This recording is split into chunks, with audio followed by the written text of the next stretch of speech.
నిరీక్షణ prayer house మరియు centre సంఘముల తరపున సర్వశక్తిమంతుడైన యేసుక్రీస్తు నామంలో మీ అందరికీ నా వందనములు. ఈరోజు దేవుని వాగ్దానం యోబు గ్రంథం 5వ అధ్యాయం 18వ వచనం. ఆయన గాయపరిచి గాయమును కట్టును. యోబు గ్రంథం 5వ అధ్యాయం 17-18 వచనాలలో సర్వశక్తుడగు దేవుడు అనగా సర్వాన్ని జయించే శక్తిని కలిగినటువంటి దేవుడు అని అర్థం. యోబుకు దేవుని నుండి గద్దింపు అవసరమని, అతడున్న స్థితిని బాధతో కాక సంతోషంతోనే స్వీకరించాలని తన స్నేహితుడైన ఎలీఫజు తనకి సూచిస్తున్నాడు. తానున్న పరిస్థితి యోబుకు గాయపరిచేది అయినా ఆ గాయాన్ని దేవుడే కట్టి మళ్లీ అతనికి నెమ్మదిని, సమృద్ధిని, విస్తారమైన సంతానాన్ని ఇచ్చి దీవిస్తాడని ఎలీఫజు చెప్తూ ఉన్నాడు.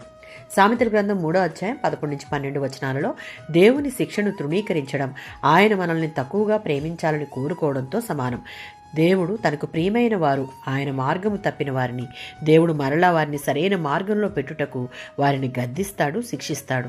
దానిని తృణీకరించకూడదు, విసుకవద్దు. ఎందుకు అంటే తండ్రి తనకిష్టుడైన పిల్లలను గద్దించు రీతిగా యెహోవా తాను ప్రేమించు వారిని గద్దించి వారిని ఆశీర్వాదకరమైన మార్గంలో నడిపిస్తాడు. 147వ సంకీర్తన 3వ చరణం.